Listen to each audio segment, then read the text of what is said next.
त्रिदलम् त्रिगुणाकारम् त्रिनेत्रम् च त्रियायुधम् त्रिजन्म पापसंहारम् एकबिल्वम् शिवार्पणम् त्रिशाखैः बिल्वपत्रैश्च अच्छिद्रैः कोमलैः शुभैः तव पूजाम् करिष्यामि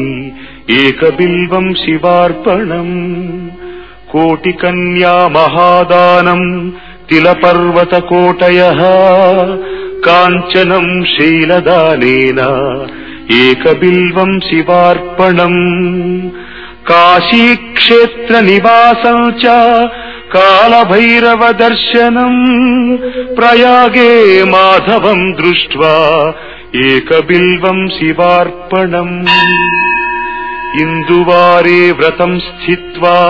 निराहारो महेश्वर नक्तम् हौष्यामि देवेश एकबिल्वम् शिवार्पणम् रामलिङ्गप्रतिष्ठा च वैवाहिककृतम् तथा तटाकादि च सन्तानम् एकबिल्वम् शिवार्पणम् अखण्डबिल्वपत्रम् च आयुतम् शिवपूजनम् कृतम् नाम सहस्रेण एकबिल्वम् शिवार्पणम्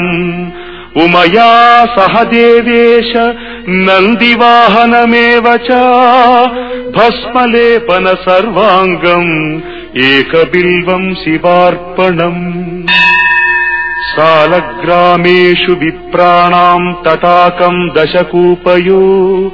यज्ञकोटिसहस्रश्च एकबिल्वम् शिवार्पणम् दन्तिकोटिसहस्रेषु अश्वमेधशतक्रतौ कोटिकन्या महादानम्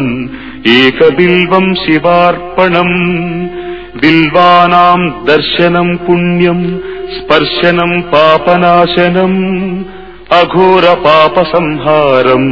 एकबिल्वम् शिवार्पणम् सहस्रवेदपाठेषु ब्रह्मस्थापनमुच्यते अनेकव्रतकोटीनाम् एकबिल्वम् शिवार्पणम् अन्नदानसहस्रेषु सहस्रोपनयनम् तथा अनेकजन्मपापानि एकबिल्वम् शिवार्पणम् बिल्वाष्टकमिदम् पुण्यम् यः पठेत् शिवसन्निधौ शिवलोकमवाप्नोति एकबिल्वम् शिवार्पणम्।